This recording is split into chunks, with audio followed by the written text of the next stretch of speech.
You're not just learning to write, but you're writing to learn. Hello, fans of SRSD. My name is Randy Barth from SRSD Online and Writing to Learn. You're watching the SRSD Mentor Series, helping you change student lives forever. This episode is on how SRSD modeling strategies dramatically improve student writing and learning skills. SRSD is the leading research-based method for teaching writing to learn.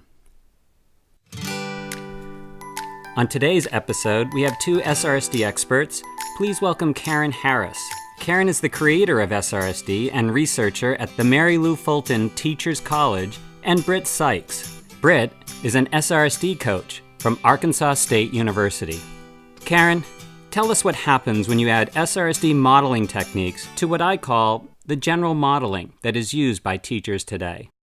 Many teachers today model, and it can be anything from demonstrating step by step and talking a little bit as you go to really thinking out loud about what you're doing and why you're doing it.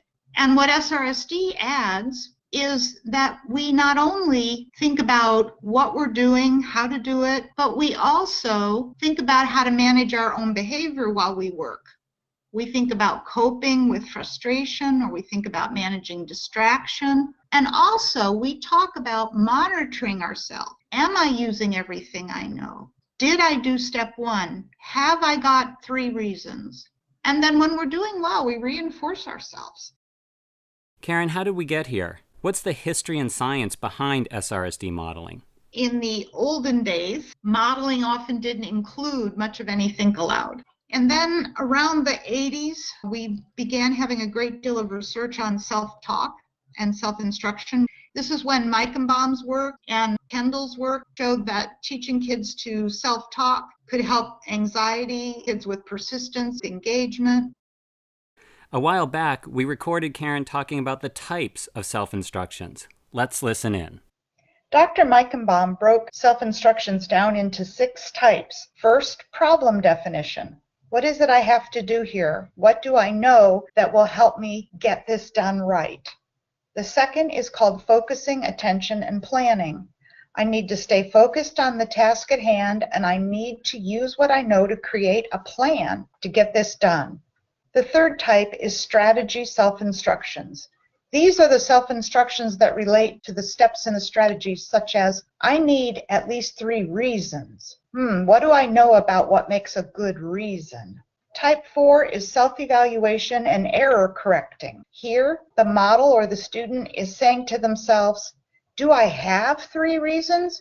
Oh, no, I don't. I know what I need to do. I need to think of 1 more good reason. Type 5 is coping and self-control. This can include coping with frustration, coping with wanting to quit or being tired of working, and 6, self-reinforcement. This is often done in conjunction with self-evaluation. I needed 3 good reasons. Do I have at least 3? Yes, I do. That's great. Self-reinforcement is very simple and should occur very naturally based on meeting your goals. Thanks, Karen. Now let's talk to Brit Sikes. Brit, you've been implementing SRSD modeling in the classroom for years. Tell us what it's like and why it's so important. So modeling for students is important because they get to see the thinking that you are working on as a writer. You make that very explicit and visible for them. And also because each type of writing is different, they need to see what's expected of that genre or that task. And then they also get to be part of the process of deciding what information to include and what to do with it. So one thing I noticed is when I first did SRSD, they caught on so quickly, like a couple of days, and they were already marked improvement in their writing, and also with just their stamina and their ability to just sit and start and stick through it. And then as they have a couple of weeks in, then they become even more sophisticated with their actual feedback to each other. But just in the beginning, it can sound a little pretend. Read. Gosh, my hands are getting tired. Ooh, that's a lot of writing. What can I do? I'm done, I think. I can't write anymore. Didn't even finish my sentence. You gotta keep going. I have to keep going. Well, how can I need some help here. This is hard, but I have the tools to help me. But kids really, really like it. They receive it so well. I may sound like a third grader, but I don't feel like I'm talking down to them. Thank you, Karen. Thank you, Brit. If you'd like to ask them more about how SRSD modeling techniques improves writing, email us at info@srsdonline.com. Next, let's hear from 3 SRSD researchers as they demystify the metacognitive aspects of SRSD modeling.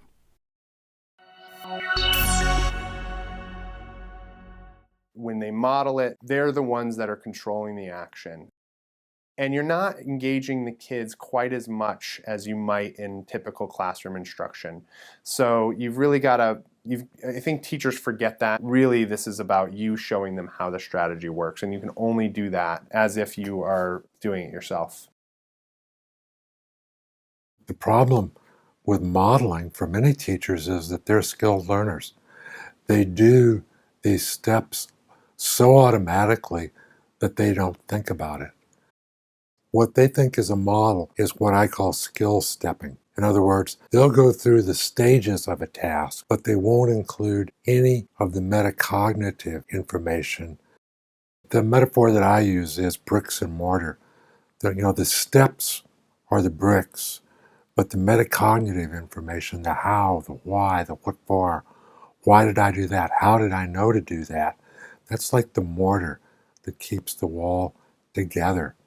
Writing is a particularly difficult task, and the thinking aspects of writing, planning, monitoring, evaluating, revising, those places where you have to kind of bring in the heavy lifting cognitively, that's invisible to kids. It takes place when you're writing in your head. And so, what we often ask kids to do is we encourage them to plan.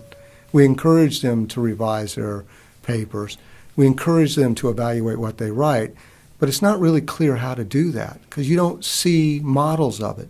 You don't have examples of it to see. And so I think one of the advantages for SRSD and other procedures that use modeling in general is you take something that occurs inside your head and you make it visible to kids. So you give them the ability to see what this looks like. Thanks, guys. Finally, we end each Mentor Series episode with an SRSD success story. This one is from SRSD coach Brit Sikes. So I'm thinking back to my 4th grade classroom when I first was introduced to the SRSD strategy. That group was very challenging that year. I had several boys, 4th grade boys, who were non-native English speakers. They did not value reading, definitely not writing. They were very cool, very tough and cool, and too cool for school. So we started anyway, and we just kept on working. We were writing, and I was modeling, and we had some fun with it. And not only did they ask me if I would meet with them after school and have a boys' readers and writers club, they also sent me some notes from middle school. And I remember, to this day, I have this note at home. It said, "Thank you, Mrs. Sikes, for teaching me how to write." That'll do it for this episode of the SRSD Mentor Series sponsored by SRSD Online and Writing to Learn. I'm your host, Randy Barth, and until next time, please share, like, and subscribe. And as always, send this link to as many friends who want to change students' lives forever.